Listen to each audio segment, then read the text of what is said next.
Arminius never pretends to be Mashiach. That's completely misunderstood. That means it's Rome.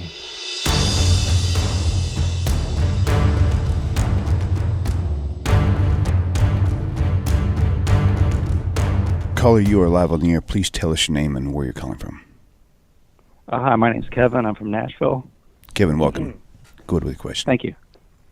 Okay, Rabbi, I was wanting to ask you a question regarding the Christian concept of the Antichrist that they believe is going to come at the end of time. And my question is, from what I've read, and I'm sure it's not extensive, but from what I've read, the majority of Christians, both currently and in the early church, as far as their Antichrist, they said he would be Jewish, that he would bring about world peace for a short time, that he would rebuild the temple, and that he would fool the Jews into thinking he was the Messiah that they've been waiting for. So I just wanted to get your idea, if you could compare and contrast that. Do you think that was deliberate by the early church and even the Christians today, or is it just a coincidence that their Antichrist is supposed to accomplish so many things that the real Jewish Messiah is supposed to accomplish when he comes? Is it to try and steer him clear, like not even to keep them from recognizing him even when he comes, and he's the Antichrist?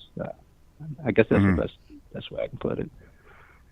I'm very fortunate. I want to say this to other broadcasters. I have better callers than you do. What a thoughtful question. The Antichrist is mentioned in numerous places in the Christian Bible. As you can imagine, it is mentioned 0 times. It's never mentioned in Tanakh. The idea is thoroughly antithetical to the teachings of Scripture. When Mashiach comes, everyone will know. Habakkuk chapter 2, verse 14. The whole world will know. Everyone will know. But the idea of an Antichrist is found in Christian literature explicitly in the first epistle of John, in 2 Thessalonians, in the book of Revelation. And it's all dualistic. It wasn't designed to go up against Judaism. It was designed to convey the Christian religion in a dualistic fashion. And you know, 2 Thessalonians, a fairly late book. It claims to have been written by Paul, but it's very, very unlikely. Epistle of John, very late. What's going on? Zoroastrian religion had an enormous impact on the way people think, not just in Persia, but throughout the Levant and beyond. The idea that there were competing spiritual forces in the world, deities of different powers that came to influence man. That dualistic thinking was infused in Neoplatonic thinking. It guided the way people who held Gnostic views thought. Paul always spoke about the special knowledge that he had and the mysteries that were only known to him, and he had special revelation having to explain away why no one else could have possibly understood this. Paul claims that he had special knowledge to the mysteries that were not accessible to anyone else, Ephesians chapter 3, verse 3. That the whole idea that the Messiah should die, only he had that, and if the others had it, they would have never even crucified Christ in 1 Corinthians chapter 2, verse 7 and 8. In the ancient world, this made perfect sense, and monotheism was irrational. Why? Imagine going back in time 2,000 years, when people who you knew were completely healthy were suddenly dead 3 weeks later, and they didn't know why. They didn't understand what pancreatic cancer meant. They didn't know what an infection was. There had to be some explanation for all the death and misery in the ancient world. I remember years ago I had a pain in my arm, which a doctor figured out was really a problem between my C6, C7 vertebrae. Okay, and the pain was unbelievable, right? And it was ultimately solved through an injection in my back. The pain was just something terrible, terrible, terrible. And the doctor, the radiologist, was able to inject with using an epidural, inject in between the C6 and C7 that healed me in a second. I'll never forget when my first daughter was about to be born. When my oldest was about to be born, when I was going to the living room, I made the mistake of looking at the tray that the anesthesiologist had set up. And I saw a huge needle. It looked like it was made in Germany. I'd never seen something so horrible in my life. Since I was a child, injections were very frightening to me. I deal with it now, but I never liked it. And to see that thing that the anesthesiologist was going to use so that I confess that when I saw that, and I just saw it and I went, oh my, I really said, thank God I'm not a woman. Thank goodness no one's going to ever stick that in me. I don't think I ever told the story. Thank God I'm never going to get an epidural, right? Little did I know, whatever, was, I don't know, it was 10 years, I don't know how many years ago it was, whatever, that I would have this pain, and that was the way they solved it, and it was brilliant. And I remember after I got that injection, which just solved everything, it was just fabulous. So I went from such back pain, it was so horrible, I can't describe it, to literally just popping off that table I asked the doctor, I said, what did they do 100 years ago? I'll never forget that question. Like, what happened 100 years ago? What did they do? What did people do? He said, they were just miserable. There was nothing they can do. And that was it. That was the ancient world. How do you explain that? Okay. So the idea of an Antichrist is designed to fit in perfectly with the pagan idea that there were two forces in the world. In Christian view, not all Christians, but this was, you're right, the dominant view of the Antichrist is that he was Satan coming as a Jew. I remember when Jerry Falwell at a prayer breakfast years ago declared, for whatever reason, whatever urge he had, because it was a mixed group, he said that the Antichrist is here, and it's a Jew. He said that, and it's Satan. Well, he was accurately conveying Christian thinking. He managed to offend a lot of people. Apparently, I remember him just routinely just offending people gratuitously. It was like, why did you, whatever it was. But people came to me, what is Falwell talking about? Well, I said he was correctly characterizing what Christians believe. But the problem is that Christians read the epistles of John into Tanakh. When the Messiah comes, all nations will follow him. See Zechariah chapter 9, verse 10. That's the verse that the church hides it because it doesn't appear in the Christian Bible. But Christians all know Zechariah 9:9. What will his authority be? Christians crave to quote the most quoted verse in the New Testament, Daniel chapter 7, verse 13. One, like a son of man, will come with the clouds of heaven. And know all you guys, he's not coming on clouds. He's not like riding clouds. Doesn't say that. To the Ancient of Days, that's God, right?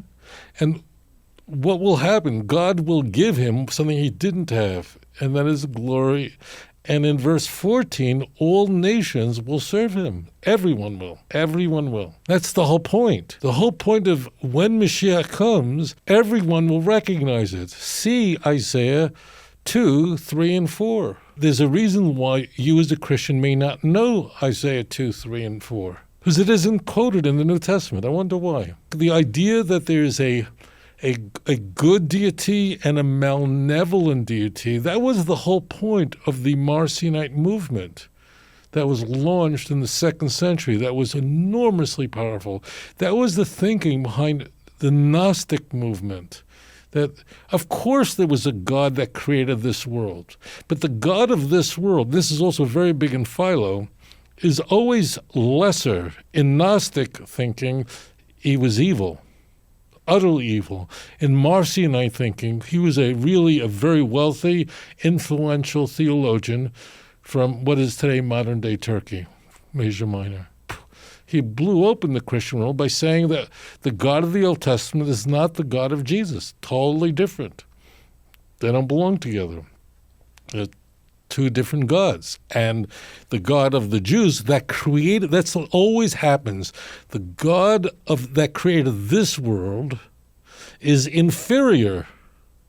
In Gnostic thinking, completely evil. So it's very similar. Why? Think, sweethearts. Why would people think that the God who created this world is either inferior, demiurge, or evil? Why? Because what did you see when you looked around this world? People just died. Death was ubiquitous. You're constantly encountering death. People just... If modern medicine didn't exist, would you be alive today? The idea of an Antichrist is completely opposed by the Hebrew Bible. Just read Isaiah 11. You're going to watch it coming out on YouTube soon. I delivered the lecture in Jerusalem. But you can read it for yourself. Just read it. See an Antichrist. It's not there. One other caveat, because someone's going to ask the question, and we got to answer it. Now, because or else everything's there, but isn't there a Jewish concept of Armelius? I'm going to get that. That's not an Antichrist. That term is an unambiguous reference to the founder of Rome, Romulus. At the end of days, nations will come up against Eretz Yisrael, against the nation of Israel. They will be destroyed. Edom personifies that nation. Rome is that nation. Just know that. But that's not the Antichrist. That means the children of Israel, Tanakh predicts, will have enemies on all sides. How interesting. Like, why would anyone believe in Tanakh? I don't know. So, you think they just get right about everything? Okay. So in Tanakh, it's very clear. We have whole books on the destruction of Edom. Avadja, Edom destroyed. That's what Mashiach is supposed to do, is destroy Edom. It's all over Tanakh. So, but these are not people who pretend to be the Messiah. These are just enemies of the Jewish people. And how striking is it, for those of you who are struggling with your faith, how odd is it that the Jews are such a polarizing people? I'm going to share this with you. I remember lecturing in Dallas, going back many years. And a fellow came to my lecture. It was a series of lectures. And he said he was a Christian at the time. He was a very fine fellow. And he said, Rabbi, you know why I believe in God? Because of anti-Semitism, because of the hatred of the Jew. I don't remember the words he used, but this was the thought.